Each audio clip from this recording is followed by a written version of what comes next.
શ્રાવણ મહિનામાં નિત્ય શિવપુરાણની કથા સાંભળવાનો મહિમા છે। તો મિત્રો, આ પવિત્ર શ્રાવણ માસમાં આ ચેનલ ગુજ્જુ પરિવારમાં આપણે શિવપુરાણની કથા નિત્ય સાંભળશું અને શ્રાવણ મહિનાના દરેક દિવસોને પાવન બનાવીશું। ભગવાન ભોળાનાથની કૃપાને પ્રાપ્ત કરીશું। બોલો ભગવાન ભોળાનાથની જય, બોલો ચંદ્રમૌલેશ્વરની જય। મિત્રો, સૌ પહેલાં સાંભળશું શિવપુરાણનું મહાત્મ્ય, શિવપુરાણની શ્રવણ વિધિ તથા નિયમો। શિવપુરાણનું મહાત્મ્ય સાંભળતા પહેલાં શિવજીને સ્તુતિ વંદના કરીશું, જે તુલસીદાસજીએ કરેલી હતી। ભગવાન ભોળાનાથની વંદના કરતા તુલસીદાસ કહે છે કે જેમનું ચંદ્ર સમાન ગોર શરીર છે, જે પાર્વતીજીના પતિ અને દયાના સાગર છે, અહંકાર રહિત ભક્તો પર જેનો અપૂર્વ સ્નેહ છે અને કામદેવને બાળીને ભસ્મ કરનારા ભગવાન શંકર, અમારા પર કૃપા કરો, અમારા પર દયા કરો। મિત્રો, તુલસીદાસજીના શબ્દોમાં આપણે શિવવંદના કરી અને હવે શિવપુરાણ મહાત્મ્યની કથા સાંભળશું। બોલો ભગવાન ભોળાનાથની જય।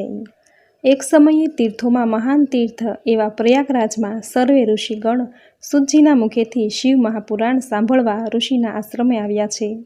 વક્તા તરીકે વ્યાસ આસને સર્વે પુરાણો, વેદો, શાસ્ત્રોના સિદ્ધાંતોના જાણનારા એવા તત્વજ્ઞાની વેદ વ્યાસજીના શિષ્ય સુતજી બેઠા છે। એ સમયે મુનિશ્રેષ્ઠ સૈનક ઋષિએ સુતજીને પ્રાર્થના કરતાં કહ્યું કે હે મહાજ્ઞાની, સર્વે સિદ્ધાંતોના જ્ઞાતા, આપ અમો સર્વે ઋષિગણોને પુરાણોનો સાર કહી સંભળાવો। અમને ખબર છે કે પુરાણોના શ્રવણ માત્રથી મનુષ્યના પાપોનું નિવારણ થઈ જાય છે। જ્ઞાન, વૈરાગ્ય અને વિવેક મનુષ્યમાં કેવી રીતે આવે છે, ભક્તિભાવ કેવી રીતે ઉત્પન્ન થાય છે, સદવૃત્તિવાળા માનવો કેવી રીતે પોતાના વિકારોનું શમન કરે છે, તેનામાંથી અસુરી ભાવ કેવી રીતે નાશ પામે છે અને નિર્મળ ભાવ પ્રગટ થાય છે। વળી હે સુતજી, આ ભયાનક કળી કાળમાં ટૂંકા આયુષ્ય અને દુષ્ટ વૃત્તિ ધરનારા લોકો પોતાના કલ્યાણનો રસ્તો નથી વિચારતા, પણ એવા મનુષ્યોનો ઉદ્ધાર કઈ રીતે થાય તેનો કોઈ ઉપાય તો હશે જ ને। એ સર્વેનું કલ્યાણ થાય, ઉદ્ધાર થાય એવો પવિત્ર અને મંગલમય, જે સર્વોનું કલ્યાણ થાય એવો ઉપાય બતાવો। એનું શ્રવણ કરી અમે સર્વે ઋષિગણ વિશુદ્ધ અને નિર્મળ ચિત્તવાળા થઈ ભગવાન ભોળાનાથને પ્રાપ્ત કરીએ।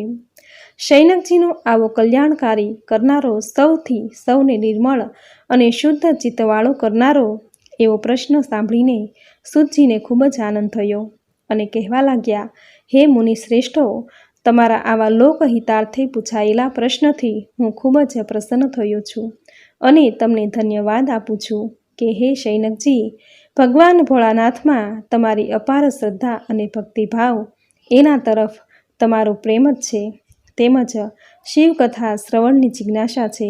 તેથી કરીને હું આપની જિજ્ઞાસા સંતોષવા શિવકથા કહી સંભળાવું છું, તે સાંભળો।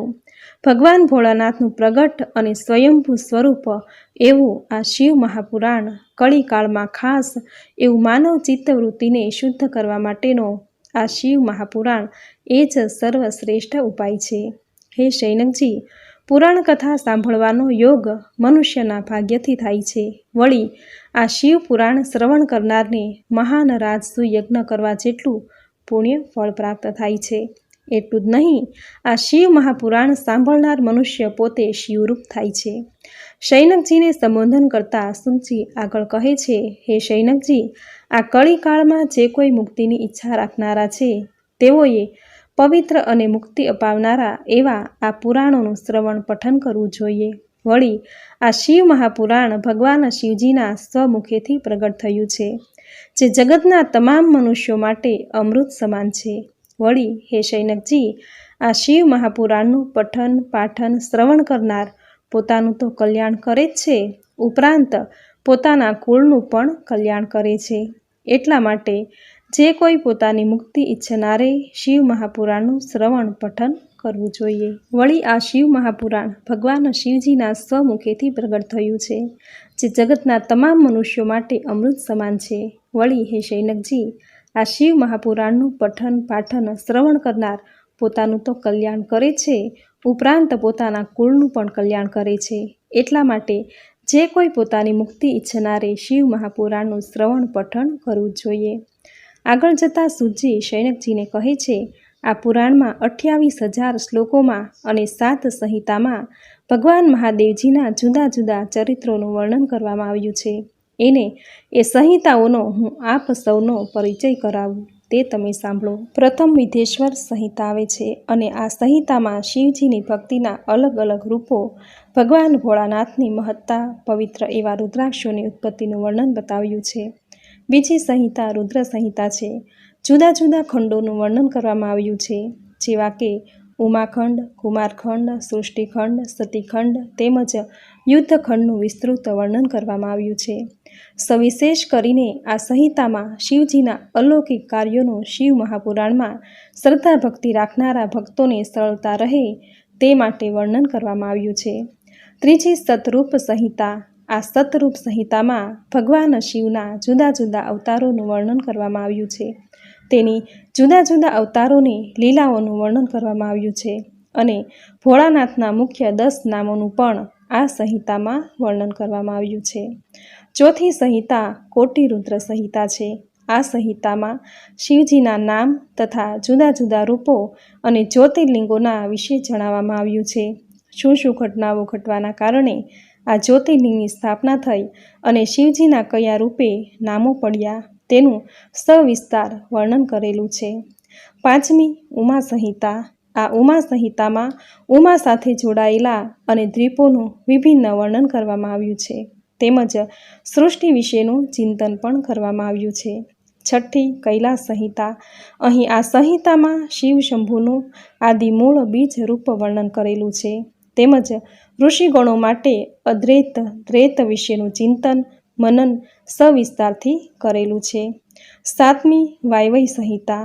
આ સંહિતામાં મુનિસુતજીએ ઋષિમુનિઓને યજ્ઞરૂપ જ્ઞાન સાથે સમગ્ર સંસારની રચનાઓ ક્રમ બતાવ્યો છે તથા સૃષ્ટિની ઉત્પત્તિ કઈ રીતે થઈ તેથી જ ઋષિમુનિઓ વિશે નાની નાની પણ અગત્યની પૂર્ણ ઘટનાઓ જે ઘટી છે તેનું વર્ણન આ સંહિતામાં કરેલું છે અને આ ઘટનાઓનો સંબંધ ક્યાંક ક્યાંક ભગવાન ભોળાનાથની સાથે જોડાયેલો છે.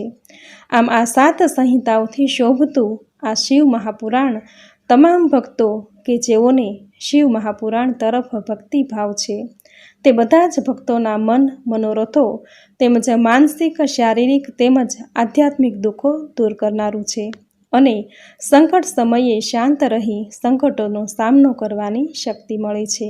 પોતાના આત્માના ઉચ્ચારણની પ્રેરણા શક્તિ મળે છે. પછી શૌનકજીએ ચિત્ત શુદ્ધિ તથા પુરાણોમાં આસ્થા ભક્તિ વધે, વિશ્વાસ ઉત્પન્ન થાય એટલા માટે થયેલા મહાપુરુષોનો ઇતિહાસ ચરિત્ર સંભળાવવા માટે સૂતજીને પ્રાર્થના કરી. સૂતજી કહેવા લાગ્યા, હે શૌનકજી, તમારો આ જિજ્ઞાસાપૂર્ણ પ્રશ્ન યથાર્થ છે. શિવ મહાપુરાણનું પઠન પાઠન શ્રવણ મનુષ્યોને તેના પાપ કર્મોથી મુક્તિ અપાવે છે અને આ કથનને સિદ્ધ કરવાને માટે હું તમને એક પ્રાચીન ઘટના ઘટી છે તે સંભળાવું છું, તે તમે સાંભળો. આ ઘટના છે મહાપાપી દેવરાજની મુક્તિ. પુરાણ કાળમાં કિરાતનગરમાં એક બ્રાહ્મણ રહેતો હતો. આ બ્રાહ્મણ પોતાના બ્રહ્મતત્વને ચૂક્યો અને આચાર વિચારહીન દુષ્ટ કૃત્યોનું આચરણ વગેરે અનિષ્ટોના સકંજામાં ઝડપાયો. એટલું જ નહીં પરંતુ બ્રાહ્મણ હોવા છતાં તેણે માંસ વેચવાનું શરૂ કર્યું અને આવું પાપ કર્મ કરવા લાગ્યો. એકવાર એક ગામની બહાર તળાવમાં નહાવા માટે ગયો ત્યારે તેણે એક સ્વરૂપવાન શોભાવતી નામની સ્ત્રી જોઈ. આ શોભાવતી વેશ્યા કર્મ કરવાવાળી હતી, પરંતુ આ બ્રાહ્મણ હોવા છતાં તેના પર મુગ્ધ થઈ ગયો. શોભાવતી વેશ્યાને તો નવો શિકાર મળ્યો જાણી તેણે આ બ્રાહ્મણને પોતાના સકંજામાં જકડી લીધો. હવે આ બ્રાહ્મણની પત્ની માતા પિતાને આની જાણ થતાં તેને ખૂબ સમજાવ્યો, પરંતુ શોભાવતી પાછળ તેના રૂપમાં તે આંધળો થઈ ગયો. બ્રાહ્મણ પોતાના આ રસ્તેથી પાછો વળવા માન્યો નહીં. તેને બદલે બ્રાહ્મણે પાપ લીલા આચરી પોતાની પત્ની તથા માતા પિતા તમામને મારી નાખ્યા અને ઘરમાં રહેલી તમામ ધન સંપત્તિ લઈ તે શોભાવતીને ત્યાં આવી પહોંચ્યો. આ જોઈ વેશ્યા તો ઘણી ખુશ થઈ ગઈ. સમય જતાં વેશ્યાએ બ્રાહ્મણ પાસેથી તેનું તમામ ધન પડાવી લીધું અને પછી ધન વગરના નિર્ધન બ્રાહ્મણની કોઈ જરૂર વેશ્યાને રહી નહીં, તેથી તેણે બ્રાહ્મણની ઉપેક્ષા કરવા લાગી બધી બાજુથી નિરાશ થઈ ગયેલો બ્રાહ્મણ વેશ્યાની ઉપેક્ષા વૃત્તિથી તંગ આવી તાવ ચઢેલી હાલતમાં વેશ્યાનું ઘર ત્યજી ચાલ્યો. આગળ જતાં એક શિવાલયે આવ્યો. હવે આ શિવાલયમાં તે સમયે અનેક શ્રોતાઓ, બ્રાહ્મણો અને મહાત્માઓ શિવ મહાપુરાણનું પઠન પાઠન કરી રહ્યા હતા. આ બ્રાહ્મણે શિવ મહાપુરાણ થોડો સમય સાંભળી પછી પોતાના ઘેર ગયો. થોડા દિવસ પછી આ બ્રાહ્મણ મૃત્યુ પામ્યો. યમરાજના દૂતો તેને તેના પાપ કર્મ માટે શિક્ષા આપવા તેને નર્કલોકમાં લઈ જવાને આવ્યા. એ જ સમયે શિવલોકમાંથી આ બ્રાહ્મણને લેવા શિવદૂતો આવ્યા. શિવદૂતોએ યમદૂતોનો વિરોધ કર્યો તો બેય પક્ષના દૂતો વચ્ચે વિવાદ થયો અને આ સંઘર્ષનો કોલાહલ સાંભળી ધર્મરાજા ત્યાં આવ્યા અને વિગત જાણી. યમદૂતોને કહ્યું, આ બ્રાહ્મણને શિવદૂતો લઈ શિવલોકમાં જશે. આમ હે શૈનકજી, યોગીઓ અને તપસ્વીઓને દુર્લભ એવું શિવલોક માત્ર શિવ મહાપુરાણનું થોડુંક શ્રવણ કરવા માત્રથી તે બ્રાહ્મણને વિના પ્રયાસે પ્રાપ્ત થયું. એથી કરીને શિવ મહાપુરાણનું શ્રવણ ખૂબ જ લાભદાયી છે. હવે એક ઘટના બીજી તને સંભળાવું છું, જે ધ્યાન દઈને સાંભળો. પરંતુ પહેલાં તમને હું શિવ મહાપુરાણ સાંભળવાની રીત તમને કહી સંભળાવું છું, તે સાંભળો. શિવપુરાણ તે સાંભળવા માટે સર્વપ્રથમ શુભ મુહૂર્તમાં શરૂઆત કરવી જોઈએ. તેમજ શુભ મુહૂર્ત બ્રાહ્મણ પાસે કઢાવી શિવપુરાણ સાંભળવું. સાથે સાથે દૂર દેશાવર રહેતા સગા સંબંધી મિત્રોને શિવપુરાણ સાંભળવા માટે આમંત્રણ આપી બોલાવવા.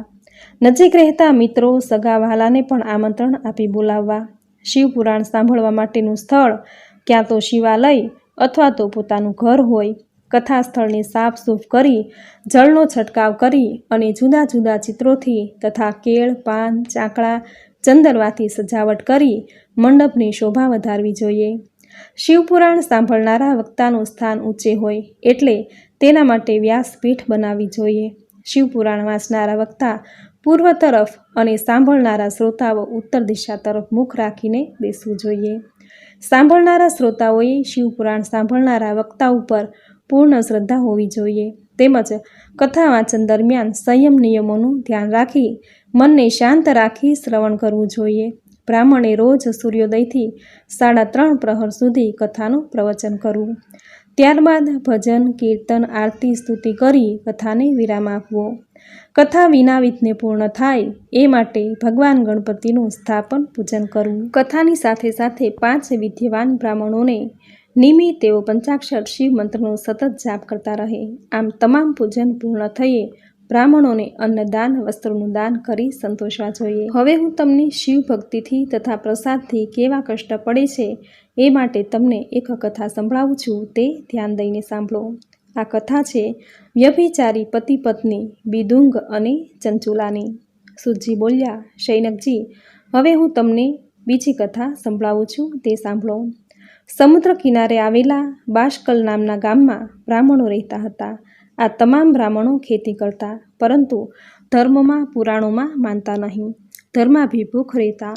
બ્રાહ્મણોમાં એક બિદુંગ નામનો બ્રાહ્મણ હતો. સ્વભાવે તામસ, દુષ્ટ બુદ્ધિવાળો, મહાપાપી, ખોટા રસ્તે ચડી ગયેલા દુરાત્મા હતો. તેની પત્નીનું નામ ચંચુલા એવું હતું. તે ઘણી ધર્મિષ્ઠ હતી, સુંદર હતી. પરંતુ આવી ધર્મનિષ્ઠ સુંદર પત્ની હોવા છતાં બિદુંગ વેશ્યાગામી હતો અને વેશ્યાને ઘેરે જ રહેતો. જતા દિવસે યુવાન પત્ની ચંચુલા યૌવનના આવેગ સામે હારી ગઈ અને તે પણ આડા રસ્તે જઈ પરપુરુષ ગમન કરવા લાગી. આમ પતિ પત્ની બંને વ્યભિચારી હતા. હવે બિદુંગને જાણ થઈ કે પોતાની પત્ની પરપુરુષ સાથે સંબંધ રાખે છે. તેથી ક્રોધિત થયો અને ચંચુલાને મારવા લાગ્યો. એટલે ચંચુલાએ પોતાના પતિને કહ્યું કે તમે મારી જાતને પૂછો, તમે શું કરો છો? તમે વેશ્યાગામી શું નથી? તમે તેની સાથે ભોગવિલાસ નથી ભોગવતા? શું વ્યભિચાર નથી કરતા? તમે ક્યારેય મારી સામું જોયું છે? પતિ વિના સુખ કેવી રીતે ભોગવું?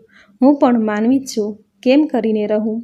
જ્યાં સુધી સંયમ પડાતું હતું ત્યાં સુધી હું મક્કમ રહી, પરંતુ આખરે ના રહી શકી અને તમારી મારા તરફની સતત ઉપેક્ષિત વૃત્તિથી હું પરપુરુષગામી થઈ. કહો, તેમાં મારો શો વાંક? એટલે ચંચુલાનું કથન સાંભળી દુષ્ટ બુદ્ધિ બિદંગે કાંઈ વિચારી ચંચુલાને કહ્યું, ઠીક છે, તું જે કરે છે તે કરતી રહે, પરંતુ તેનાથી તને જે ધનની પ્રાપ્તિ થાય તે ધન તું મને આપી દેજે. એણે આમ બંનેને સ્વાર્થ પૂર્ણ થશે. પછી તો પતિ અને પત્ની બંને મહાદુરાચારી થઈ ગયા. સમય જતાં બેદુંગ બ્રાહ્મણનું મૃત્યુ થયું અને નર્કની યાતના ભોગવતા તેની અવગતિ થઈ. તે નરકે ગયો. નર્કમાં તેણે ખૂબ જ કષ્ટો ભોગવ્યા. આખરે તે પિશાચ યોનિમાં વિંધ્યાચલમાં અવતર્યો. આ બાજુ પોતાના પતિના મૃત્યુ બાદ ચંચુલા પોતાના સંતાનો સાથે ઘરમાં શાંતિથી રહેવા લાગી અને સમય જતાં તે યૌવન અવસ્થા ગુમાવી વૃદ્ધ અવસ્થા તરફ જવા લાગી. તે જ સમયે દેવયોગે એક પર્વના દિવસે ચંચુલા કુટુંબીજનો સાથે ગોકર્ણ તીર્થમાં આવી પહોંચી અને અહીં શિવાલયમાં પવિત્ર વાતાવરણમાં શિવકથા ચાલતી હતી. ચંચુલા પણ શિવકથા સાંભળવા બેઠી. તે સમયે વક્તા કહેતા હતા કે જે સ્ત્રી પોતાનો પતિવ્રતા ધર્મ ત્યજી પરપુરુષગામી બની વ્યભિચાર કરે છે તે સ્ત્રી મૃત્યુ પછી નર્કને પામે છે. ચંચુલાએ આ સાંભળ્યું અને તે ધ્રુજી ઉઠી. કથા પૂર્ણ થતાં તે સીધી વક્તા પાસે ગઈ અને વક્તાશ્રીને બે હાથ જોડી પ્રણામ કરતા કહેવા લાગી કે દેવ, મેં મારા જીવનમાં કંઈક પરપુરુષો સાથે વ્યભિચાર કર્યો છે. હું દુરાચારિણી છું, અધર્મી છું, પરંતુ આપના મુખે શિવકથા સાંભળી મને મારા આચરણથી પસ્તાવો થાય છે. હું પાપીણી, વ્યભિચારિણી, દુષ્ટ સ્ત્રી છું. પરંતુ હે દેવ, મને સમજાયું છે, એટલે આપ મને મારો ઉદ્ધાર થાય એવો કોઈ ઉપાય બતાવો. મારું નામ ચંચુલા છે. હું જાતે બ્રાહ્મણ છું. પેલા પુરાણીજીએ ચંચુલાની વાત સાંભળી અને કહેવા લાગ્યા, હે ચંચુલા, ભગવાન ભોળાનાથની તારા પર કૃપા થઈ છે, એટલે જ તને તારા જીવન આચરણથી પસ્તાવો થવા લાગ્યો. તું સમયસર જાગૃત થઈ છે. હવે તું તારા ભયનો ત્યાગ કર અને ભગવાન ભોળાનાથનું શરણ ગ્રહણ કર. ભગવાન શિવજી જેને પોતાના આચરણથી પસ્તાવો થાય છે તેનું કલ્યાણ કરે છે. તું મનને શુદ્ધ કરી નિત્ય શિવ કથા સાંભળ. મને શ્રદ્ધા છે કે તારું જરૂર કલ્યાણ થશે અને તારી સદગતિ થશે. વક્તાનું કહેવું સાંભળી ચંચુલા નિત્ય શિવાલયે આવી શિવકથાનું શ્રવણ કરવા લાગી. જ્ઞાન, ભક્તિ અને વૈરાગ્યને વધારનારી તેમજ જીવનને મુક્તિ આપનારી એવી શિવકથા સાંભળી ચંચુલા અતિ કૃતાર્થ થઈ. તેના અંતઃકરણની શુદ્ધિ થઈ, મન નિર્મળ થયું. ત્યાર પછી ચંચુલા પોતાનું શેષ જીવન શિવ ભક્તિમાં જ પસાર કરવા લાગી. સમય જતાં ચંચુલાનું આયુષ્ય પૂરું થતાં તેનું મૃત્યુ થયું. એ સમયે શિવજીના ગણો આવ્યા અને ચંચુલાને વિમાનમાં બેસાડી શિવધામમાં લઈ ગયા. ત્યાં શિવધામમાં તેને નીલકંઠ, 5 મુખવાળા, ત્રિનેત્રધારી, સૂર્ય સમાન ક્રાંતિવાળા ભગવાન ભોળાનાથના દર્શન થયા. ચંચુલા કૃતાર્થ થઈ ગઈ. ત્યારે ભગવાન ભોળાનાથને 2 હાથ જોડી પ્રણામ કર્યા. ત્યાર પછી ભોળાનાથે ચંચુલાને પોતાની સખી તરીકે સ્થાપી. ચંચુલા શિવધામમાં હર્ષપૂર્વક રહેવા લાગી. તેમાં એક સમયે ચંચુલાએ માતા પાર્વતીજીની સ્તુતિ પ્રાર્થના કરી. મા પાર્વતીજી ચંચુલાની પ્રાર્થનાથી અત્યંત હર્ષ પામ્યા અને ચંચુલાને ઈચ્છિત વરદાન માંગવા કહ્યું. મા પાર્વતીજી પોતાના પર પ્રસન્ન થયા છે જાણી ચંચુલાએ માતાને કહ્યું કે મા, મારા ઉપર કૃપા કરી મને એ જણાવો કે હાલ મારો પતિ ક્યાં છે અને તે શું કરે છે. જો તે નર્કમાં હોય તો તેની સદગતિ કેવી રીતે થાય તેનો કોઈ ઉપાય મને બતાવો. ચંચુલાની વિનંતી સાંભળી મા પાર્વતીજી બોલ્યા કે હે ચંચુલા, તારો દુષ્ટ પતિ બિદુંગ તેના પાપ, આચાર અને વ્યભિચારથી તે અત્યારે નર્કની યાતના ભોગવી રહ્યો છે અને પછી તેનો પિશાચ યોનિમાં જન્મ થયો છે. હાલ તે વિંધ્યાચલ પર્વત ઉપર પિશાચ થઈને જીવી રહ્યો છે. ચંચુલા, જો તારા પતિને મહાદેવની કથા સાંભળવા મળે તો જ તેને પિશાચ યોનિથી છુટકારો મળે અને શિવકથા શ્રવણથી તેની સદગતિ થાય. ચંચુલાએ માતાને વિનંતી કરી કે પોતાનો પતિ શિવકથા સાંભળી શકે તેવો ઉપાય મારા પર કૃપા કરીને મને બતાવો. મા પાર્વતીજી અત્યંત પ્રસન્ન થયા અને તુંબુર નામના ગંધર્વ સજ્જ અને ચંચુલાને વિમાન માર્ગે વિંધ્યાચલ મોકલ્યા. વિમાનમાં બેસી આકાશ માર્ગે તુંબુર અને ચંચુલા વિંધ્યાચલ પર્વત ઉપર આવ્યા અને પછી તુંબરુએ પિશાચને બળવાપરી દોરડાથી સખત રીતે બાંધી સામે બેસાડી દીધો અને ત્યારબાદ તેને તુંબુરે શિવકથા સંભળાવવા માંડી. સ્વર્ગમાં આની જાણ દેવતાઓને થઈ કે તુંબુર શિવકથા કરવા માટે વિંધ્યાચલ પર્વત પર આવ્યા છે. એવું સાંભળી દેવો તથા ઋષિમુનિઓ પણ તુંબુરના સ્વમુખેથી શિવકથા સાંભળવાનો લાભ લેવા વિંધ્યાચલ પર્વત પર આવી પહોંચ્યા. આમ વિંધ્યાચલ ઉપર જાણે ઉત્સવ ઉજવાઈ રહ્યો હોય તેવું વાતાવરણ છવાઈ ગયું. તુંબુરે 7 સંહિતાઓ સહિત શિવ મહાપુરાણનું પિશાચ બિંદુને શ્રવણ કરાવ્યું અને શિવપુરાણ સાંભળતા જ પિશાચના બંધનો છૂટી ગયા અને એક દિવ્ય પુરુષ થઈ બિદુંગ પ્રેત યોનિમાંથી મુક્ત થયો. ત્યાર પછી પોતાની પત્ની ચુંચુલા સાથે બિદુંગ શિવચરિત્રનું ગાન કરવા લાગ્યો. ત્યાર પછી તુંબુર સાથે બિદુંગ પોતાની પત્ની ચંચુલાને લઈ વિમાનમાં બેસી શિવધામમાં આવ્યો. ત્યારે શિવજીએ પ્રસન્ન થઈ બિદુંગને પોતાના ગણોમાં સ્થાન આપ્યું. આમ હે ઋષિમુનિઓ, જે કોઈ શિવકથા સાંભળે છે તેની અંતે સદગતિ થાય છે. આ પ્રમાણે વ્યભિચારી પતિપત્ની બિદુંગ અને ચંચુલાની કથા અહીં પૂર્ણ થાય છે.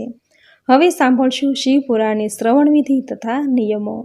શૈનકજીએ સૂજીને કહ્યું, હે સૂજી, હવે આપ અમને શિવપુરાણ શ્રવણ કરવું હોય તો તેના માટે જો કોઈ વિધિ હોય તો તમે કૃપા કરી અમી દ્રષ્ટિ કરીને અમને શિવપુરાણ શ્રવણ કરવા માટેના વિધિ નિયમો બતાવવાની કૃપા કરો. શૈનકજી વિવેકપૂર્ણ વાણીથી સૂજી પ્રસન્ન થઈ કહેવા લાગ્યા, હે શૈનક ઋષિ, શિવપુરાણની કથાની પૂર્ણાહુતિ નિર્વિઘ્ને થાય તે માટે વિદ્વાન જ્યોતિષ પાસે સર્વપ્રથમ તો શુભ મુહૂર્ત કઢાવી સૌને કથા શ્રવણ કરવા માટે નિમંત્રણ આપવું.